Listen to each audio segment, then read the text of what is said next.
Well, welcome, Amy. Thank you. Amy and I are going to have to be very careful, well, maybe not be very careful, because we're used to sitting around talking in Nathan's and just really saying whatever we think. and a lot of it, you know, just being gossip, just filthy Very gossip. good gossip. Yeah, very good gossip. So, you know, stop us if we go too far, okay? And I have a feeling nobody will. But you're really sweet to step in like this. It's really good to see you. I know this is a busy time for you. And what were you were just in New York. When were you last on TV?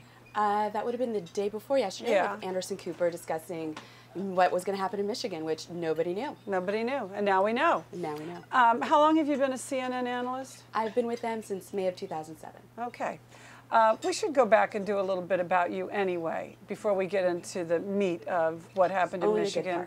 Only the good parts. Only the good parts, okay. But, you know, your demographic, what is your demographic? I think your demographic covers the whole landscape of this political year. I was going to say, actually, sometimes I feel like I am in the smallest club in the universe. No, Amy, you are. African-American female conservative. Yeah, exactly. Well, you know, in this political year, you can be on any show for almost any subject. That's true, and actually I'm one of the few pundits that does have quite a number of parallels to Barack Obama. My father is African. I was born in Lusaka, Zambia. My mother is Caucasian American. My biological father did not raise me, so I see a lot of actual parallels with Barack. You and Mayor Fenty, in a way, have something in common too, though his politics are a little different than yours. Yes. How did you end up in Seattle? Well, I was born in Africa. My mom divorced my biological dad when I was 3, and she went back to Seattle where she'd grown up, and that's where I grew up till college. At age 3? I didn't go to college at 3. No. But you might have, Amy. But you were in Seattle from age 3. From age 3 on. And yes. so why? So you Princeton. Yes. And why Princeton? The real reason, Brooke Shields. What were your options? Where or was that your number one choice? That was the only school I applied to. I was really fortunate to get in. It was just my dream, like all those 80s movies, you know, with Rob Lowe and just like all these great-looking preppy Northeasterners. I really wanted to go see it and be a part of it. Yeah, and was that dream fulfilled? It was fabulous. It was a wonderful experience. Princeton is a cool town. It is. So what did you like best about it? What did I like best about it? I mean, they've got great ice cream in Princeton. That's true. Thomas Sweet. Thomas Sweet. Hoagie Heaven. Yeah, right. Hoagie Haven. That was great. Heaven. I'll never get that right. Yeah, I just thought it was heaven. I actually ever went there once. I'm not a big fan of hoagies in particular, but best part of Princeton, I think, it was the fellow students. Just it was such a warm and welcoming environment. It's really a family. Princeton is very focused on the undergraduate experience. We don't have any of the professional graduate schools like Harvard and Yale with business, law, medical schools. So you just felt like, you know, you come home.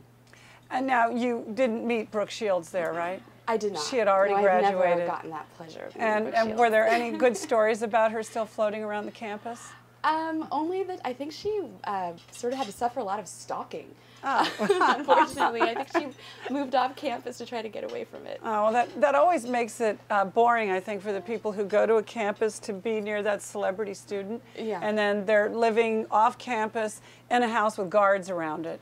So actually, Rupert Murdoch's son, Lachlan, he was my year at Princeton, and he lived off campus, did not participate socially. And I actually have a funny story about that. Please. I didn't know who he was, and it was my junior year. I was at a friend's birthday party in New Jersey, and I met Lachlan, and he said, so, you know, I asked him, I guess it was our senior actually, you know, what are you going to be doing after graduation? And he said, I'm thinking about going into the media, and which was so unheard of for a Princeton student. I was like, really? You are so brave, so courageous. How will you ever get started? Admire. You're just, yeah, exactly. You think you can get a job? Yeah.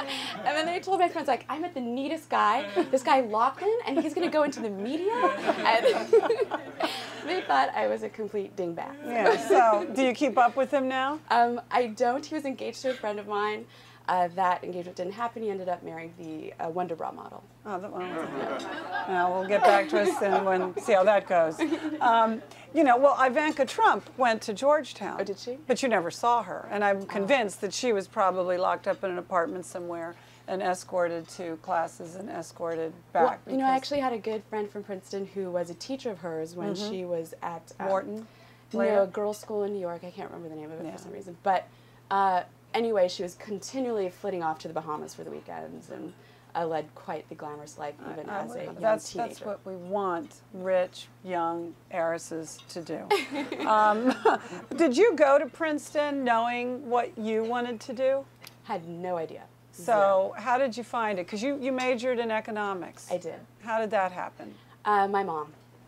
What, is she an economist or? No, she was a stay-at-home mom who said, I'm not sending a kid to Princeton to go learn how to do underwater basket weaving. So and what, she encouraged me, but I'm glad that she did. And what did she think majoring in economics could do for you? Where did you think you were going to go with it? Well, she thought it could do for me, and I did as well. What it did was to discipline the mind. It's a very good way of looking at problems. You're always asking, what's the alternative? What's the opportunity cost? Yeah. And that academic training is actually part of what led me to become a conservative some years later. So your conservatism didn't start at Princeton? Oh, no. I was an animal rights activist. I was a vegetarian. Were you a registered voter? I was a registered Democrat. I voted for Bill Clinton in '92. I grew up in Seattle. I mean, what else were you going to be? Right. Yeah, right. So you left Princeton to do what? I'd written my senior thesis on the music business and had applied economic theory to record labels and how it is that basically... Like symphonic music or rap or country? Pop or music, popular music. Yeah. And why it is that all recording contracts for new artists seem to be like, you know, crappy. Yeah. And what was the economic principle involved that they should be all so uniformly bad with many of the same clauses? And so I kind of noodled around and thought about it. And what I really wanted to do was go into the music business, maybe A&R, finding new acts and, you know, making them big stars. So I went back to Seattle and I worked with a friend of mine who was a music producer, and we produced an album, got the group signed, did a couple of music videos that ended up on BET, which was really fun. And then I found out what a lot of people do is that musicians lose their money because a lot of them are not very bright.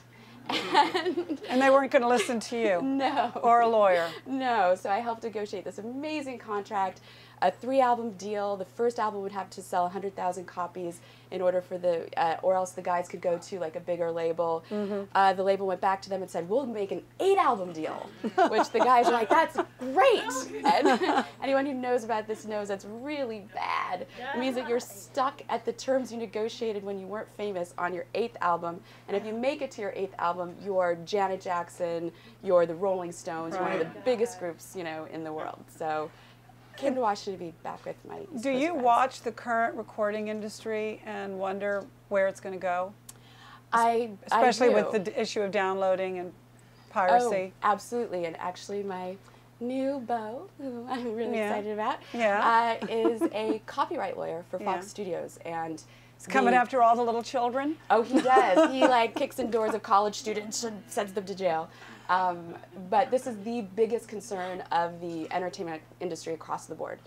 Television, movies, music, that the downloading, copyright infringement, all of that. Well, in a way, it's related to the writer's strike right now because the writers want their piece of everything that gets, whether it's downloaded or on DVD or whatever form, they want all of that going down the stream. They want their piece of it. But what do they honestly think? Do you honestly think that it can be stopped, that it can be controlled? Right now, it's just, you know, the finger in the dike. What they're really looking for is both the legal, technological, and economic answer to this. So they're working on, it will be impossible to download these things that, you know, the technology, all this, like Voodoo will like have things on the waves, so you can't put it on your computer. Right now, they're looking at making DVDs either more accessible and charging more, so that Right. if you do put it on your computer, you're paying Yeah. a little bit more. It's a big problem. No one knows You the know, answer. really, even how much longer do DVDs and CDs have in existence before Sure. everything we attain will be virtual? From the internet, right. You know, and maybe that'll be when they get it back. But I can't imagine what it's Exactly. like to be a recording artist right now, where you've lived in your little bubble being creative, and then you sit down with your lawyers and accountants and they try to explain to you everything you need to know about how you're going to get your piece of the pie that is that creative product